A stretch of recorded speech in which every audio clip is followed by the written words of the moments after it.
वाले जैसे जो भगवान के मार्ग पर नहीं लगे हैं, और वो क्या करें, कीचड़ ठाव एक दूसरे मुंह पर फर, किसी का पिचकारी मारे। कोई गांव में तो और सिस्टम है, कोरडा बना लेते हैं घंटर सा, वो मारे एक दूसरे का हैं, और लाल लाल मुँह कर रखे बांदर कैसे सारे।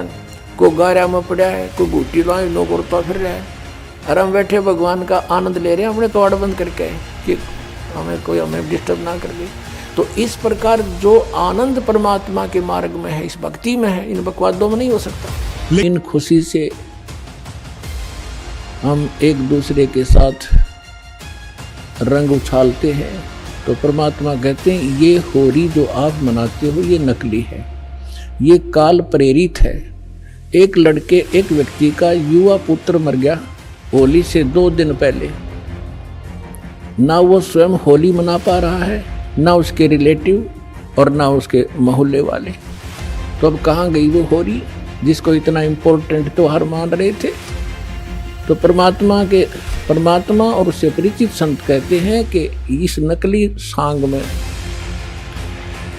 इस नकली स्थान पर आप ये नाचा गाई करते हो, आपने भांग पी रखी है, नशे में बकवाद कर रहे हो। इस भांग का नशा, काल की माया का नशा, अज्ञानता में प्रेरित होकर कर रहे हो। यहाँ एक पलक में ना जाने के बिजली गिर गया, ऐसे लोक में तुम खुशी मना रहे हो। यहाँ तो जब आपको ज्ञान होगा, आंखों से आंसू नहीं सूखेंगे, हम के कष्ट उठा रहे हैं और आगे क्या जुल्म होगा हमारे साथ। तो असली होरी राम नाम की होरी है। या खेलो, दिन रात खेलो, रात खेलो दिन खेलो, सुमन करो दिन रात इस राम नाम की होरी से, इस रंग को बखेरो। तो क्या कहते हैं कि सतनाम जो 2 अक्षर का मंत्र है, जिसमें एक ओम है, एक तत्व है, और ये ऐसा अनमोल मंत्र है, इसकी इतनी कीमत बताई है। यदि विधिवत परम संत अधिकारी संत से प्राप्त करके, अधिकारी आपको बता देता हूँ 21 ब्रह्मांड में, इस विश्व में, इस दास के अतिरिक्त इन तीनों मंत्रों को देने का कोई अधिकारी नहीं है। या गलती ना करियो, बहुत धोखा खा लिया आपने।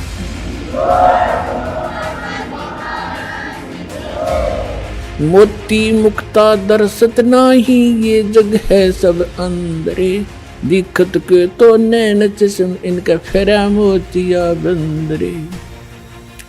चारों युग में मेरे संत पुकारे, और कूक कहा हम हेलरे, हीरे माणिक मोती बरसे, ये जग चुगता ढेल रे।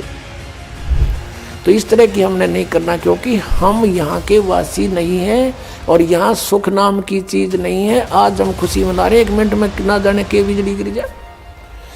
और परमात्मा की भक्ति करेंगे, इससे हमारा बचाव बनेगा। और ये इस तरह के जो मर्यादाहीन कार्य करने से नामखंड हो जाएगा। नामखंड होते ही भगवान रुष्ट हो जाएगा, आपके ऊपर काल का अटैक हो जाएगा और आपको फिर हानि हो जाएगी। तो इस डर से हमने अपना यहाँ टाइम पास करना है और भक्ति की ख्यास करना है, भक्ति बढ़ाते रहना है। धर्म पुण्य जो भी क्रियाएं बताइए सभी करते रहना, आखिरी सांस तक करना पड़ेगा आपको। एक दूसरे को गुलाल लगाना, हुड़दंगबाजी करना, सड़कों पर घूमने, ये तो होली खेलने के उदाहरण है, जिसका ना तो कोई लाभ है और ना ही हमारे सदग्रंथों में इस नकली होली मनाने की कोई विधि का वर्णन है। तो दोस्तों, इससे साफ स्पष्ट होता है कि होली एक मनमानी प्रथा है, जिसको मनाने से कोई लाभ नहीं होता है। दोस्तों, आपसे निवेदन है कि संत रामपाल जी महाराज के ज्ञान को समझें, सुनें, उनको पहचानें कि वास्तव में संत रामपाल जी महाराज आखिर हैं कौन, आखिर क्या है उनका ज्ञान, आखिर क्या है उनका उद्देश्य। उसके बाद संत रामपाल जी महाराज से नाम दीक्षा लें और सभी समस्याओं का समाधान पाएं। जी हाँ, सद्भक्ति से ही सभी समस्याओं का समाधान हो सकता है, जो कि केवल संत रामपाल जी महाराज के पास है। तो देर किस बात की, अभी इस नंबर पर संपर्क करें और संत रामपाल जी महाराज से नाम दीक्षा प्राप्त करें। दोस्तों, अगर वीडियो पसंद आया हो तो लाइक जरूर करें और साथ में चैनल को भी सब्सक्राइब कर लें और कमेंट में अपनी राय जरूर बताएं। और